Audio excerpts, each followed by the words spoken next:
Bonjour Emma, ça va? Oui, très bien, et toi? Ça va, bientôt la fin. En effet. Alors, explique-nous de quelle promo tu viens et puis qu'est-ce qui s'est passé depuis que tu as quitté l'école? Oui, donc moi je suis de la promo 2005, je suis arrivée au Québec en avril 2008 avec Jean-Paul qui est de promo 2006. On avait voulu, quand moi j'avais été diplômée, on voulait partir à l'étranger, donc on avait un peu tâté le terrain, puis on avait vu que pour venir au Canada c'était assez simple au niveau des visas. Donc on a fait les démarches et puis en l'espace d'un an on a eu le visa permanent pour venir s'installer au Canada et plus précisément au Québec. Donc quand tu étais à l'école, tu t'étais plus orientée vers le secteur de la formulation? C'est ça, formulation, cosmétologie. J'avais fait, en France j'avais quand même eu 2 ans d'expérience chez Yves Rocher, dans le département des matières premières cosmétiques. J'avais travaillé sur tout ce qui était un peu rich, le côté naturel des matières premières qu'avait Yves Rocher. Et puis, donc là, j'avais pas fait du travail de laboratoire, c'était vraiment plus du travail de bureau, contact avec les fournisseurs, réponse à certains clients, essayer de répondre à certaines questions des clients. Et en arrivant au Canada, j'ai cherché un travail aussi dans ce domaine-là parce que je voulais pas faire de la formulation appliquée au laboratoire. Donc j'ai cherché plus un travail en tant que représentante technique. J'ai trouvé ça dans une entreprise qui distribue des matières premières cosmétiques, tout ce qui est détergence et puis un peu la pharmacie, basée à Montréal. Donc j'ai beaucoup de travail avec les fournisseurs et puis les clients, donc c'est intéressant, j'ai les deux côtés.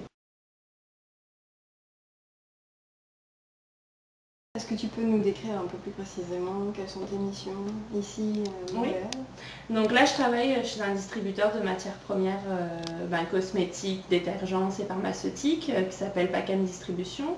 En fait, on a beaucoup de fournisseurs en Amérique du Nord et puis aussi en Europe. Donc moi, je fais plusieurs choses dans l'entreprise parce que c'est une petite entreprise, donc forcément, on touche un peu plus à tout. Donc moi, mon rôle, mon titre, c'est spécialiste des ventes. Donc en fait, on a une équipe de vente au Canada, donc Ontario et Québec. Et moi, en fait, je suis le soutien technique pour cette équipe de vente et le point clé de contact avec les fournisseurs. Donc nous, on a des clients qui vont venir et qui vont, par exemple, dire qu'ils ont un problème de formulation, que c'est pas stable ou qu'ils ont un problème à formuler. Donc toutes nos vendeuses ont un côté technique elles peuvent répondre à des questions, pas mal de questions. Par contre, s'il y a vraiment un problème plus poussé, elle viendrait me voir et puis moi, si je ne sais pas répondre, je verrai avec notre fournisseur plus spécifiquement si lui a une réponse, une solution à ce problème spécifique.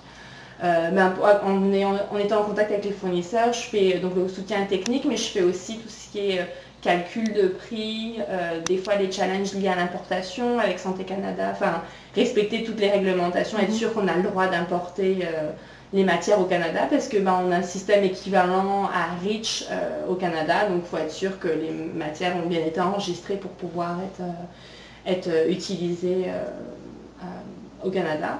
Et puis il y a aussi tout le travail au quotidien de calcul de prix et tout ça. Donc j'aime bien mon poste parce que c'est vraiment un poste qui un peu touche à tout et puis on s'ennuie pas en ayant plein de choses à faire. En ce qui concerne ces missions en particulier, est-ce qu'il y a des traits de caractère, des compétences particulières qu'il faut avoir, tu penses? Je dirais dans mon cas, comme je suis en contact avec des clients et des fournisseurs, il faut avoir un bon entre-gens, un bon relationnel. Puis il faut savoir doser aussi le relationnel entre si c'est un client avec qui on est en contact et donc il faut offrir un bon service ou si c'est un fournisseur sur lequel il faut mettre peut-être un peu plus de pression pour pouvoir offrir un bon service aux clients. Donc il y a un peu ça à doser. Après il y a aussi des fois les différences culturelles, des façons de faire qui sont peut-être un peu trop françaises pour les Québécois. Donc il y a eu toute une adaptation à ce niveau-là à faire au Québec. Une autre compétence qu'il faut avoir, c'est la rapidité pour pouvoir bien servir le client et être à son écoute et qu'il soit satisfait. Et puis la rigueur pour tout ce qui a trait à l'importation des matières, calcul de prix, parce qu'il faut être sûr qu'on est en règle et qu'on a bien tout vérifié et qu'on fait des marges suffisantes pour que ce soit viable pour l'entreprise. Qu'est-ce que tu jugerais de plus utile dans ta formation à l'ENSL? Le fait que j'ai fait j'ai fait ma 3e année à Lille, donc j'ai fait l'option avec M. Aubry pour tout ce qui était formulation, cosmétologie. C'est quelque chose qui m'a beaucoup aidé dans mon domaine parce que j'ai quand même le soutien technique, donc il faut que je puisse vendre des matières en sachant ce qu'elles font et les contraintes qu'il y a liées à ça. Ce que je peux dire au Québec, c'est qu'il y a beaucoup de formulateurs français qui sont recrutés de France par les entreprises québécoises parce que c'est une formation, la cosmétologie, c'est une formation qui n'est pas forcément offerte au Québec. Donc il y a beaucoup d'entreprises, les plus grosses entreprises de cosmétiques au Québec qui finalement recrutent beaucoup de Françaises ou Français qui viennent s'installer au Québec. Donc c'est une formation qui a, je pense, pas mal d'avenir au Québec en tout cas.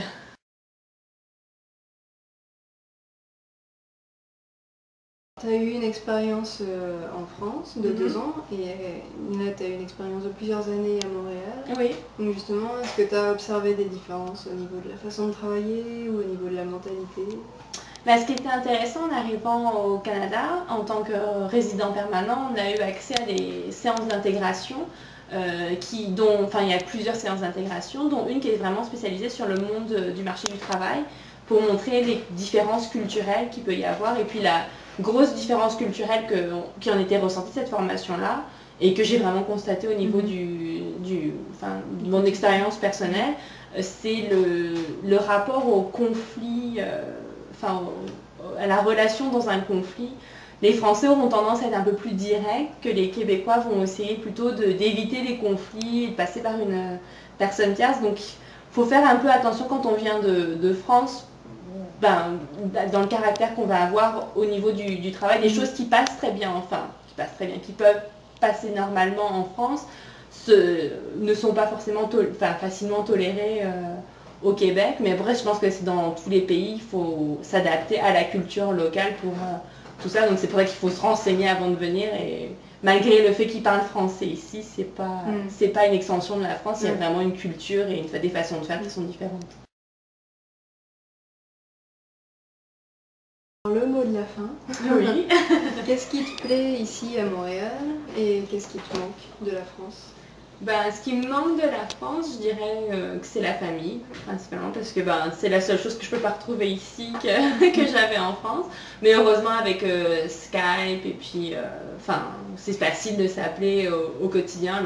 Le seul problème, c'est le décalage horaire. En semaine, c'est plus difficile de s'appeler, mais les fins de semaine, c'est très facile. Sinon, ce que j'aime le plus ici, c'est la qualité de vie au quotidien. Parce que ici c'est pas spécialement bien vu de rester tard au travail. Donc en général la journée de travail se termine à 5h et tout le monde est parti à 5h.